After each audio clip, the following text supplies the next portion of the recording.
Ito, ang latest weather update. Alamin ang pinakasariwang ulat panahon ngayon dito sa Information TV Educational Channel. As of 10 p.m., yung sentro nitong si Bagyong Leon ay huling namataan sa layang 705 km silangan ng Ethiaga, Isabela at nananatili pa rin itong nasa severe tropical storm category na may taglay ng lakas ng hangin malapit sa gitna umaabot ng 100 km per hour, may pagbugso na umaabot ng 125 km per hour at kumikilos po ng mabagal sa direksyong Pakanluran. At kumikita po natin dito sa ating latest sa satellite image, yung outer rain bands po nitong si Bagyong Leon ay nakakaapekto na sa may bahagi ng Luzon or bahagi ng Bicol region, gayon din sa silangang bahagi ng Quezon, Northern Luzon, gayon din sa ilang bahagi din po ng Eastern Visayas. So possible pa rin po yung mga pag-ulan dulot na epekto ng rain bands nitong si Bagyong Leon, kaya patuloy pong pinag-iingat yung ating mga kababayan, lalong-lalo na po yung mga areas na kasalukuyan ay patuloy pa rin nakakaranas ng mga pagbaha.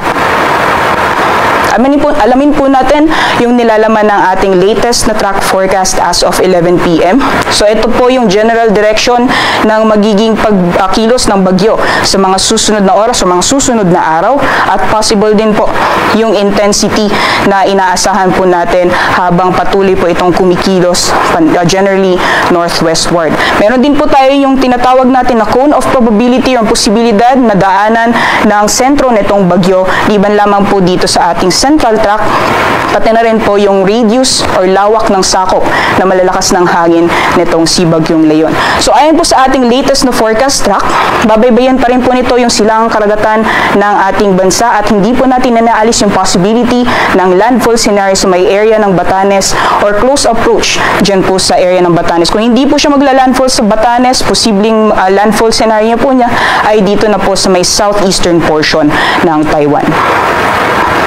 Ayon din po sa ating latest na forecast track, habang binabaybay niya yung silangang karagatan ng ating bansa, patuloy po itong lalakas, maaaring umabot ng typhoon category sa susunod na 12 oras at maaaring lumabas po ng ating Philippine Area of Responsibility sa darating na Biyernes ng hapon. Dahil nasa karagatan pa rin itong si Bagyong Leon, hindi po natin inaalis yung posibilidad na maaaring umabot din po ito ng super typhoon category habang patuloy na papalapit dito po sa may area ng Batanes. So patuloy po tayo mag-monitor ng ating mga forecast sa mga susunod na araw patungkol sa binabantayan na bagyo.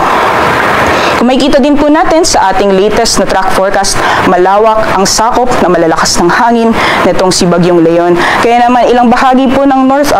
Bicol region, gayon din sa Eastern Visayas ay nakapaloob na o nakakaranas po ng malalakas na hangin na dala nitong bagyo, at habang papalapit itong si Bagyong Leon, areas din po ng Northern Luzon, posible din po maranasan yung mga pagbugso ng hangin. Kaya naman nakataas na ang Tropical Cyclone Wind Signal number 1 dyan po sa Cagayan Valley, gayon din sa ilang bahagi o ilang probinsya ng Cordillera Administrative Region, sa may Ilocos Provinces, sa Nueva Vizcaya, Aurora, ilang bahagi ng Quezon dyan po sa may Quezon, including Polillo Islands.